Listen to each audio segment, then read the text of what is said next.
Great Wall of China represents China's architectural skill as well as a long history of a country defending its borders from foreign invasion. It also affirms the presence of an enormous central infrastructure that is required to maintain and fortify a great country where 1.3 billion of the Earth's population call their home.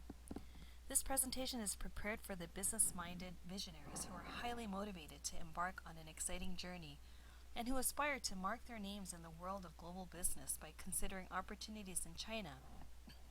We will journey together to explore how the Great Wall came to Wall Street.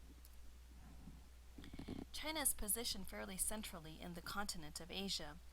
It is strategically located to bridge Europe and America via the Pacific Ocean.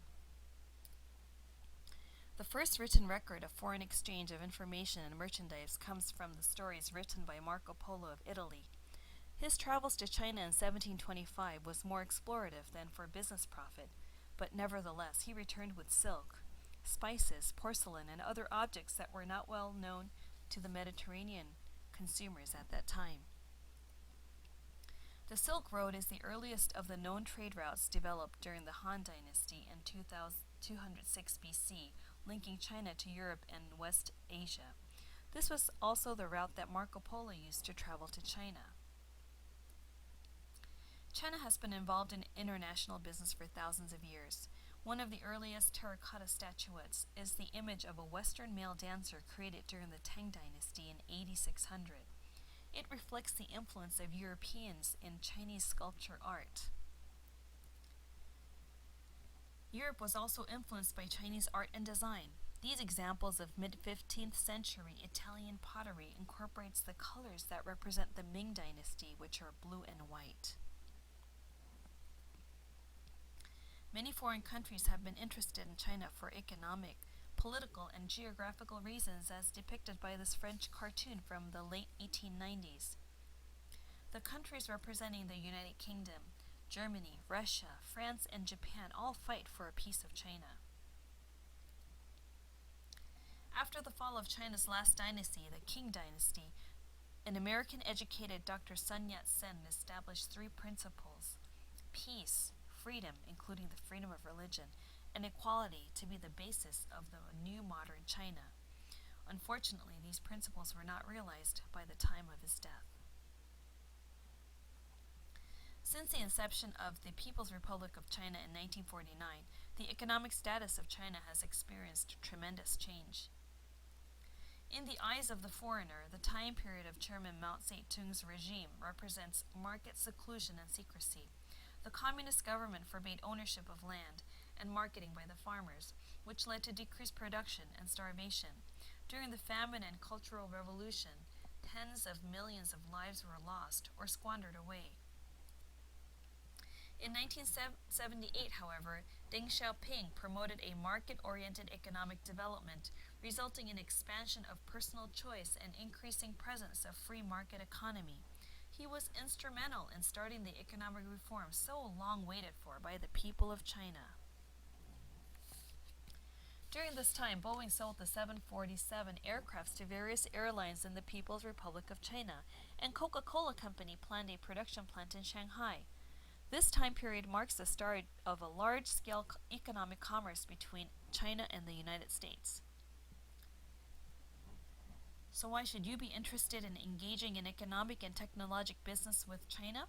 It is because this is the view of our world as viewed by 20% of the world's population. Currently, 6.5 billion people live in the world, of which over 1.3 billion reside in the country of China. The Chinese economic reform trend from 1952 to 2005 illustrates a rapid increase in the gross domestic product, or GDP. As illustrated, the increase is almost logarithmic in nature. Even with Deng's step-down in 1989, the country continued to progress as initially expected by his modernization plan for China. The economic reforms allowed expansion of agriculture and liberalization of prices, increased autonomy for state enterprises, diversified banking system, and development of stock markets. This also stimulated rapid growth of the private sector and opened businesses to foreign trade and investment. The lands were allocated for lease to the farmers, who then developed it and cultivated crops. This is an example of terraced rice paddies. The people's basic food needs were satisfied, and they were able to actively engage in the economic reform. The Shanghai Stock Exchange is the world's fifth largest stock market. Although the market was initially limited to domestic investors, there is now a growing number of foreign investors actively investing. In 2001, China joined the World Trade Organization, allowing participation in the multilateral trading system while providing a predictable environment for foreign and trade investments to better integrate in the world economy.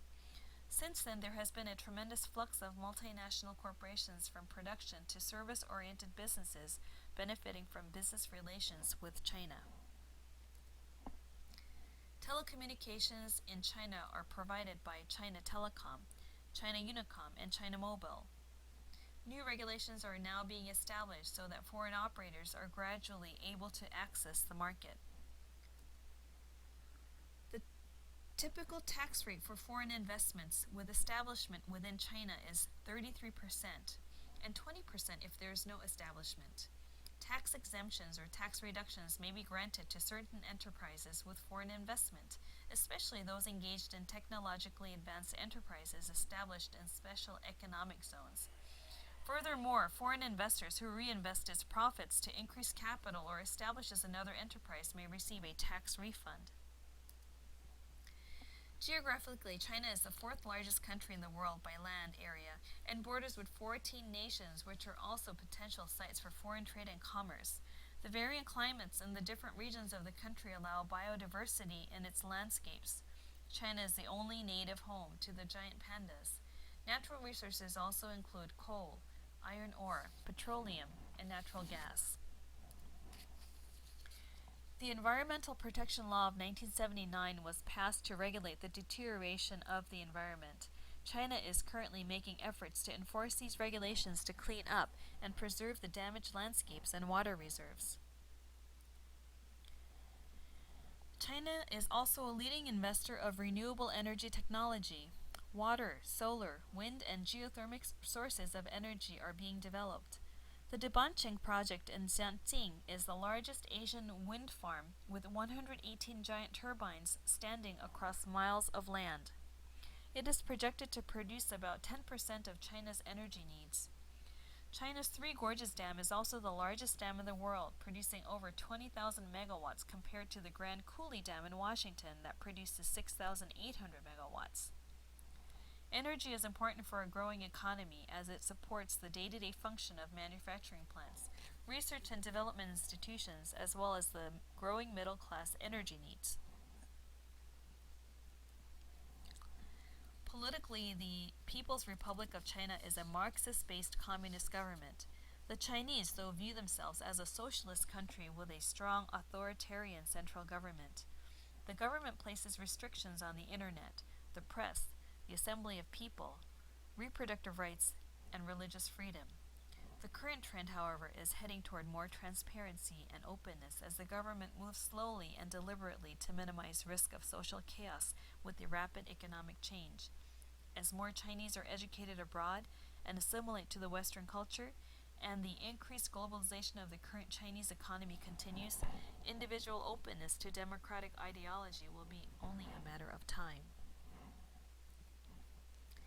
China has made formal diplomatic relations with many countries, including the United States. Former U.S. Presidents Bill Clinton and George Bush used free trade to gradually encourage China to open to democratic reform. The United States is China's most important export market. China's infrastructure has undergone significant change also.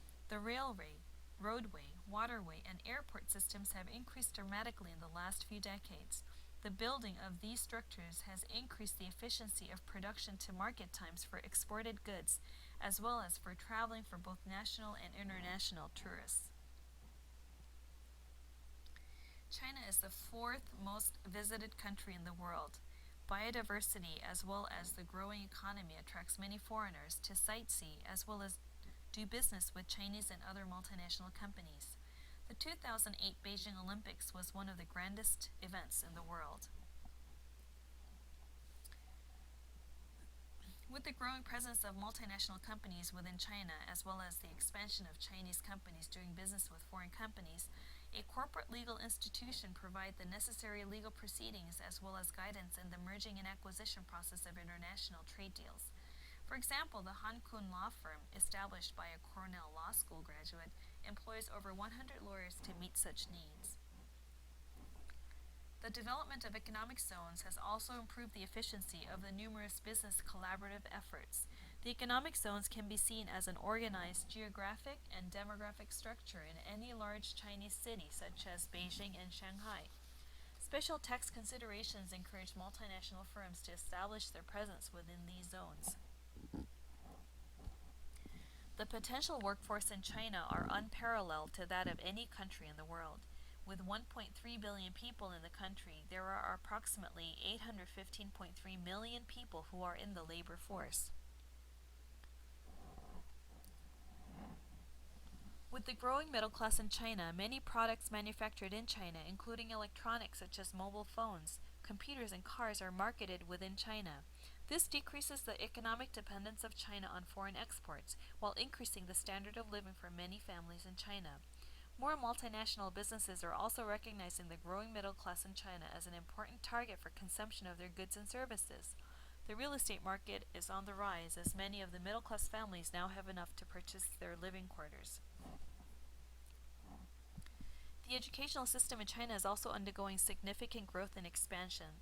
The university graduates provide science and technology workforce for the white-collar jobs created by multinational technology and service companies.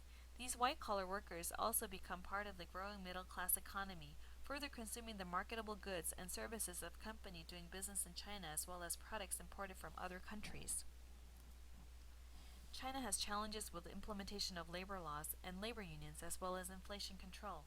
Careful regulation of the Chinese RMB and the banking industry as well as the increased domestic consumption of Chinese goods can ease the transition for China in becoming a leading developed country.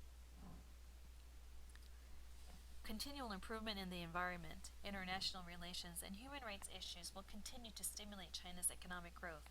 Being a part of this great movement is sure to reward great dividends to those visionaries who decide to capture the gains from the flourishing Chinese economy today.